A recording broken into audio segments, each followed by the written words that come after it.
తెలంగాణ అనేది కేవలం ఒక భౌగోళిక సరిహద్దులు కలిగిన రాష్ట్రం మాత్రమే కాదు, అది ఒక పోరాట పటిమకి గుర్తు. కోట్లాది మంది ఆత్మ గౌరవానికి ప్రతీక. కొన్ని దశాబ్దాల పాటు సాగిన సుదీర్ఘ పోరాట చరిత్ర తెలంగాణకు ఉంది. అటువంటి చరిత్రను, సంస్కృతిని, రాష్ట్ర వైభవాన్ని చాటి చెప్పే జయ జయ హే తెలంగాణ గీతం ఇప్పుడు ప్రతినిత్యం తెలంగాణ పాఠశాలల్లో మారుమోగుతోంది. ప్రభుత్వం తీసుకున్న ఈ నిర్ణయం తెలంగాణ అస్తిత్వాన్ని భావితరాల నరనరాల్లోకి ఎక్కించే ఒక గొప్ప ప్రయత్నం. తెలంగాణ ఉద్యమ కాలంలో అక్షరం ఆయుధమై నిలిచిన వేళ కవి అందశ్రీ కలం నుంచి జాలువారిన ఈ గీతం అప్పట్లో ప్రతి గొంతును ఒక్కటి చేసింది. జయ జయ హే తెలంగాణ గీతంలో తెలంగాణ రాష్ట్ర నైసర్గిక స్వరూపం, గోదావరి, కృష్ణా నదుల పారవస్యం, ఇక్కడి పండుగలు, పబ్బాలు, పోరాట యోధుల త్యాగాలు అన్నీ నిక్షిప్తమై ఉన్నాయి. ఇప్పటి వరకు కేవలం ప్రత్యేక కార్యక్రమాలకు లేదా సభలకే పరిమితమైన ఈ గీతం ఇప్పుడు ప్రతి ఉదయం కూడా పాఠశాల ప్రార్థనా సమయంలో విద్యార్థుల గొంతుల్లో ప్రతిధ్వనించడం ద్వారా ఒక నూతన ఉత్తేజాన్ని తీసుకొస్తుంది.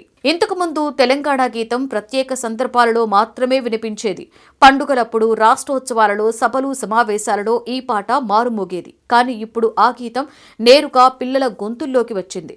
విద్యార్థులు పాడే తెలంగాణ గీతం వారికి చదువుతో పాటుగా వారి నేల గురించి కూడా తెలియజేస్తోంది. పిల్లలకి భూగోళ శాస్త్రం నేర్పించే ముందు భూమి విలువను అర్థం చేసుకునేలా చేసే ప్రయత్నమే ఇది. రాష్ట్రం అంటే ఏమిటి అనే ప్రశ్నకు కేవలం మ్యాప్ చూపించి సమాధానం చెప్పడం కాదు, మనసుతో, భావంతో, అనుభవంతో చెప్పాలి అన్న ఆలోచన ఇందులో దాగి ఉంది. ఈ గీతం ద్వారా పిల్లలకి ఒక విషయం స్పష్టంగా చేరుతోంది. ఈ రాష్ట్రం ఎవరో ఇచ్చింది కాదు, ఇది ప్రజలు తమ పోరాటంతో, పట్టుదలతో సాధించుకున్నది. తెలంగాణ గీతంలో కేవలం పదాలు మాత్రమే లేవు, ఆ పదాల వెనుక అమరుల రక్తం, ఉద్యమకారుల కన్నీళ్లు, ఆశలు ఉన్నాయి. ఆత్మ గౌరవం ఉంది. తమ ప్రాంతానికి న్యాయం కావాలని పోరాడిన ప్రజల భావోద్వేగాల ప్రతిబింబమే ఈ గీతం. అందుకే దీనిని ఒక పాఠ్యాంశంలా కాదు, ఒక ప్రార్థనలా పిల్లల జీవితంలోకి తీసుకొచ్చారు. స్టూడెంట్స్ ఈ రోజు ఈ గీతాన్ని పాడితే తెలంగాణ పుస్తకాలలో మాత్రమే కాదు, వారి ఆలోచనల్లో, వారి వ్యక్తిత్వంలోనే బ్రతుకుతుంది. ఇది కేవలం సాంస్కృతిక నిర్ణయం మాత్రమే కాదు, ఇది భవిష్యత్తుకు వేసిన బలమైన బీజం. రేపటి తెలంగాణ ఎలా ఉండాలి అన్నదానికి ఈ రోజు ఇచ్చిన సంకేతం ఇది. ఒకప్పుడు తెలంగాణ కోసం నినాదాలు వినిపించాయి. ఆ నినాదాలు పోరాటానికి ప్రతీకలుగా నిలిచాయి. ఇప్పుడు అదే తెలంగాణ కోసం గీతం ఆలపించబడుతోంది. నినాదం ఉద్యమానికి దారి చూపితే గీతం స్థిరత్వానికి బలమిస్తుంది.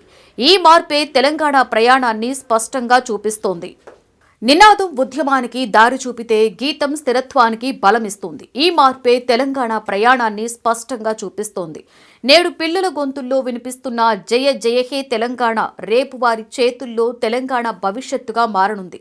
ఆ గీతం పాడుతున్న ప్రతి చిన్నారి ఈ రాష్ట్రానికి రేపటి పౌరుడు, నాయకుడు, బాధ్యత గల వ్యక్తిగా ఎదుగుతాడు. తెలంగాణ చరిత్రను తెలుసుకున్న పిల్లలు తెలంగాణ విలువలను కాపాడే పెద్దలుగా మారుతారు. అందుకే ఇది కేవలం ఒక పాట ప్రారంభం కాదు, ఇది ఒక పెంపకం ప్రారంభం. ఒక తరం మనసుల్లో తెలంగాణను నాటే ప్రయత్నం, దానికోసం బాధ్యతగా నిలబడడం అనే భావాలను చిన్న వయసులోనే అలవాటు చేసే దిశగా వేసిన అడుగు. ఈ నిర్ణయం తెలంగాణ భవిష్యత్తుకు బలమైన పునాదిగా నిలవబోతోంది. జయ జయ హే తెలంగాణ అనే పదాలలో ఒక త్యాగం ఉంది, ఒక ఆకాంక్ష ఉంది. ఆ స్వరం స్కూల్ గోడల మధ్య ప్రతిధ్వనించటం అంటే రేపటి పౌరులకు తమ గతాన్ని గుర్తు చేయడమే. మరి ఈ గీతం పిల్లల జీవితాలలో ఎలాంటి మార్పు తెస్తుందో చూడాలి.